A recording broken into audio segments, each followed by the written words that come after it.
हे everyone, तो welcome back once again to your own channel. और आज की मेरी बातें होने वाली हैं रिगार्डिंग जनरल पेपर, जो भी DSSB का फर्स्ट पेपर होता है, और उसमें कैसे अपने स्कोर को मैक्सिमम कर पाएँ, जिससे आपको सेकंड जो सब्जेक्ट कंसर्न है, सेकंड पेपर है, उसमें आपको कम मेहनत करनी पड़े। देखिए, मेहनत का तो कोई शॉर्टकट नहीं है, वो तो आप भी जान गए होंगे इतने सालों में।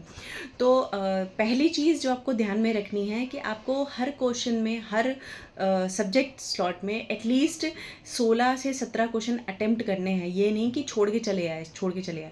हाँ, जैसे अगर मान लीजिए मैथ्स है या रीजनिंग है जो आपको थोड़ी सी टफ लग रही है, या GSGK है जिसमें आपको आप नहीं आइडिया लगा पा रहे हो क्या होगा, अगर आप कभी 2 क्वेश्चन में फंस रहे हो कि हाँ इनमें से कोई एक हो सकता है, तब तो मैं कहूँगी कि आप टिक लगा कर आ जाओ जो जो जिस पे आपको लग रहा है कि हाँ ये हो सकता है। लेकिन अगर आपको चारों ही नहीं आ रहे हैं तो मैं बिल्कुल नहीं कहूँगी गेस वर्क करने को। ठीक है, पहली बात। दूसरी इंपॉर्टेंट चीज़ है कि मैथ्स और रीजनिंग ऐसे स्कोरिंग सब्जेक्ट हैं, और इस बार का जो मैं पैटर्न देख रही हूँ कि बहुत ज़्यादा टफ क्वेश्चंस नहीं आ रहे हैं। तो आपको क्या करना है, आप जो इजी क्वेश्चंस हैं, जो 10 से 15 सेकंड में देखते हो जाएं, या थोड़े बहुत जो कैलकुलेशन मांग रहे हैं, उनकी शॉर्ट वीडियोस बहुत सारे यूट्यूबर्स ने डाली है, आप उसे देखिए, उससे आपको बहुत हेल्प मिल जाएगी। अब अगर मान लीजिए जिसका, जैसे मेरा, मैं कहूँ 24 को है, तो किसी का 24 को है, मेरा इंग्लिश सब्जेक्ट है, अभी भी काफ़ी सारे एग्ज़ाम पेंडिंग हैं, तो आपके पास टाइम है, आप तैयारी कर सकते हो। फिर हिंदी और इंग्लिश है। हिंदी और इंग्लिश ऐसे सब्जेक्ट हैं जिसमें आराम से आप 15 से 16 मार्क्स बना सकते हो। तो अगर आपके 16 + 16 32 तो आपने हिंदी इंग्लिश में बना लिए। मैं कहती हूँ बहुत बुरी हालत आपकी GSGK में होगी, फिर भी आपके 10 क्वेश्चन सही हो जाएंगे। तो 32 + 10 42 हो गए। फिर आपको मैथ में आपका हाथ तंग है, तो आपने कहा कि मैथ में भैया हम 10 क्वेश्चन या 12 क्वेश्चन ही सही कर पाएंगे। आपने 15 अटेम्प्ट किए, 3-4 गलत भी हो गए, फिर भी आपके 10 क्वेश्चन बन गए। तो 42 + 10 52 हो गए। 52 के बाद में रीजनिंग रह जाती है। रीजनिंग में भी थोड़ी सी कमांड बना लेंगे। हाँ, थोड़े से घुमाऊ क्वेश्चन होते हैं। मुझे रीजनिंग में इसलिए मेरी स्ट्रांग हो गई क्योंकि मैंने बैंकिंग की तैयारी करी थी, तो इस वजह से बैंक में जो लेवल रहता है वो अच्छा रहता है पेपर्स का, तो इसलिए मेरी रीजनिंग ठीक है। तो मान लीजिए 52 इधर हो गए, और आपने रीजनिंग में अगर 15 स्कोर कर लिए, 15 लाए जा सकते हैं, ऐसा नहीं लाए जा सकते हैं, मेरे 17-18 मार्क्स करेक्ट होते हैं। तो अगर मैं कर सकती हूँ, आप भी कर सकते हो। तो अगर आपके 15 भी राइट हो रहे हैं, तो 52 + 15 हो गया आपका 67, आप नियर अबाउट 70 आ गए। फिर बहुत ज़्यादा मैंने जो मतलब कुछ एक क्वेश्चंस की, कुछ एक सब्जेक्ट्स की कट ऑफ प्रीवियस ईयर देख रखी है, तो बहुत ज़्यादा 120, 130, 140 के अराउंड घूमती है। तो अगर आपने इधर ही मान लीजिए 67, 68 राइट कर लिए, 67, मैं नहीं कह रही हूँ 60, 65 तक भी अगर आप आ गए, तो आप अगर उधर आपके हो गए, मान लीजिए मैं कह रही 60 राइट हो गए, नहीं 60 हुए, 55 ही हुए, तो 55 + 65 हो गए आपके 120। आप नियर अबाउट अपनी कट ऑफ में पहुंच जाओगे, मैं इंग्लिश की बात करूं अगर तो। और बाकी सब्जेक्ट जैसे कुछ हैं, जैसे नेचुरल साइंस है, उसकी कट ऑफ हाई जाती है। संस्कृत है, संस्कृत की कट ऑफ हाई जाती है, क्योंकि भाई देखिए उसमें सीधा सीधा नंबर है, आपने सही किया तो सही है, गलत उसमें कुछ सोचना विचारना नहीं है। तो इसीलिए मैं कहती हूँ कि आप अपने दोनों ही सब्जेक्ट पे कमांड बनाइए। हाँ, जनरल पेपर में आपको बहुत हेल्प मिल सकती है, अगर आपने इधर ही 65-70 नंबर ले आए आप मेहनत करके, तो आप समझ लीजिए आपका बेड़ा पार हो जाना है। और बेड़ा पार करने के लिए मैं बता भी देती हूँ, कुछ एक टॉपिक्स हैं जिनसे बहुत क्वेश्चन बन रहे हैं। जैसे मैथ्स में मैं बता दूँ, आप हर एक जो मैं टॉपिक बता रही हूँ ना, उसकी एक वीडियो देख लीजिए, लॉन्ग वीडियो ही भले देख लीजिए, जो आपका पूरा कॉन्सेप्ट, पूरा बेस क्लियर कर दे। जैसे एवरेज के क्वेश्चन आ रहे हैं, जैसे सिंप्लीफिकेशन के आ रहे हैं, जैसे टाइम एंड वर्क के आ रहे हैं। टाइम एंड वर्क हर जगह पूछा जा रहा है, कंपाउंड इंटरेस्ट, सिंपल इंटरेस्ट हर जगह पूछा जा रहा है, तो आपको ये करना ही करना है।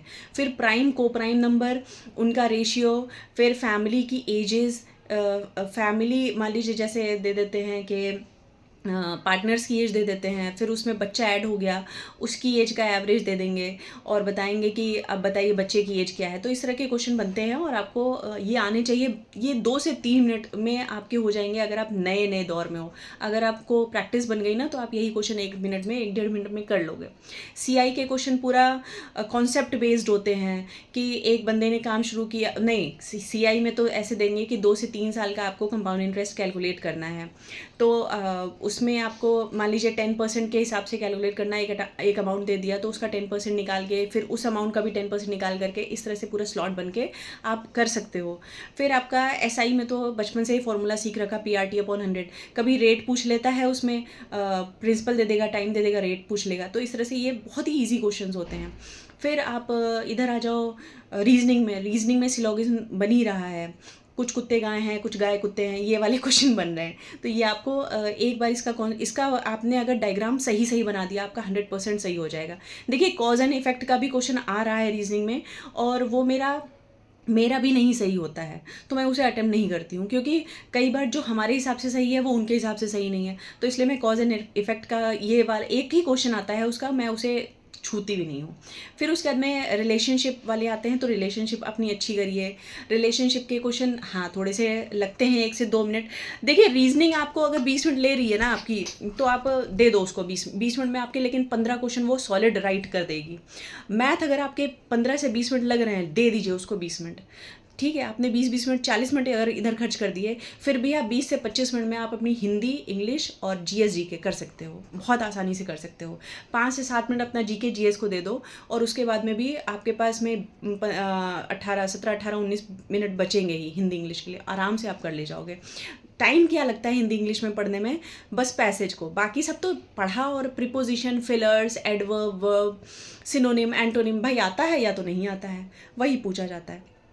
तो इस तरह से आप कर, हाँ GK GS भी बता देती हूँ। GK GS में आपको पॉलिटी अपनी स्ट्रॉन्ग करनी। पॉलिटी में भी आर्टिकल्स पूछे जा रहे हैं, अमेंडमेंट पूछे जा रहे हैं, फिर कमीशंस पूछे जा रहे हैं, फिर आपका जो सेंसस हुआ था 2011 वाला, वो आप 10 से 20 मिनट की उसकी वीडियो है, उसमें सब बता दिया है। एज रेशियो, लिटरेसी रेट, कौन सा स्टेट लिटरेसी रेट में हाई है, पॉपुलेशन, सेक्स रेशियो, सब कुछ उसमें है। तो सेंसस 2011 आप टॉपिक डालोगे, आराम से आपको YouTube जो है वो एक वीडियो बना करके, मतलब कई लोगों ने डाल रखी है, तो आप उसमें से जो आपको सुविधाजनक लगे वो आप पढ़ लो। फिर हमारे जो कॉन्स्टिट्यूशन है उसका कौन सा पार्ट कहाँ से लिया गया है, वो उसके क्वेश्चंस बन रहे हैं। फिर डांसेस, देखिए कल्चर से तो क्वेश्चन आते ही हैं, तो डांस हुआ, रेसेस हुई, आपका म्यूज़िक हुआ, और कौन सा अवार्ड किसको दिया गया, पद्म भूषण, पद्म विभूषण, ये सारे। तो और करंट में भी मैं to be on a safer side बार बार कहती हूँ कि 1 से 2 साल का आप करंट पढ़ के जाओ, क्योंकि कोई पता नहीं है, 2024 का भी पूछ ले रहा है, 2023 का भी पूछ ले रहा है। फिर आपका हो गया, और क्या पूछ रहे हैं, हाँ GS GK में आपके थोड़े बहुत क्वेश्चन रबी खरीफ क्रॉप पे भी बन रहे हैं, कभी किसी किसी में मैंने देखा है। और आपका सॉइल फर्टिलिटी पे बन रहे हैं, मतलब कौन सी सॉइल सबसे फर्टाइल होती है, किस सॉइल को पानी की ज़रूरत नहीं पड़ती है, या ऐसे कौन सा सॉइल रिवर डिपोजिशन से बनता है, इरोजन से बनता है, तो ये सब क्वेश्चन। फिर आपका रॉक फॉर्मेशन पूछ रहा है कि कौन सी रॉक्स, मतलब जैसे मान लीजिए हिमालय है, तो हिमालय कौन सी उसमें फॉर्मेशन में आता है। तो इस तरह से आप थोड़ी थोड़ी तैयारी करते चलोगे ना, 5-5 10-10 मिनट की वीडियो देखोगे, आपका कॉन्सेप्ट क्लियर होगा। आपने जो भी पढ़ा, मान लीजिए आपने पढ़ा कि हमारे directive principle of state policy Ireland से लिया गया, तो आपने उसे लिख लिया। जो लिखने से क्या होता है ना कि आपके दिमाग में बैठ जाता है, तो आप जब मान लीजिए अभी आपको रिकॉल नहीं हो रहा है, जब आप पेपर देने बैठोगे ना, आपको तुरंत स्ट्राइक करेगा वो चीज़। तो लिखिए ज़रूर, ये नहीं सिर्फ वीडियो देख रहे हैं, लिख कुछ रहे नहीं है। और सिनोनिम्स, एंटोनिम्स, देखिए वो कैब का तो मैं यही कहूँगी कि एक दिन में नहीं बनती है वो कैब, थोड़ा सा टाइम टेकिंग चीज़ है। तो आपको अगर नहीं आ रहा है, मैं ये नहीं कहूँगी पूरी तरह स्किप कर दो, अगर आपको आ रहा है तो अटेम्प्ट करने की कोशिश करिए। एलिमिनेशन मेथड यूज़ कर लीजिए कि हाँ भैया इसका ये तो हो ही नहीं सकता, ऐसे करके भी आप कर सकते हो। बहुत तरीके हैं आंसर्स देने के। तो आज थोड़ी वीडियो लंबी हो गई है, आप स्पीड बढ़ा कर देख लीजिएगा, लेकिन आपकी ये वीडियो बहुत काम आने वाली है। अगर और कोई डाउट हो, अगर और कोई आपको दुविधा हो रही हो, तो आप प्लीज़ कमेंट सेक्शन में कमेंट करके पूछ लीजिएगा। वीडियोस अच्छी लगती हैं तो चैनल को सब्सक्राइब कर लीजिएगा। देखिए नया चैनल है, आप सब सपोर्ट करोगे तभी ये आगे बढ़ेगा, अदरवाइज़ मैं भी सोचूंगी कि नहीं कुछ रिस्पॉन्स आ रहा है, तो फिर आप समझ ही सकते हो। तो मिलते हैं आपसे अपनी अगली वीडियो में। चल then take good care of yourself, मस्त रहिए, खुश रहिए, मुस्कुराते रहिए। Thank you for watching.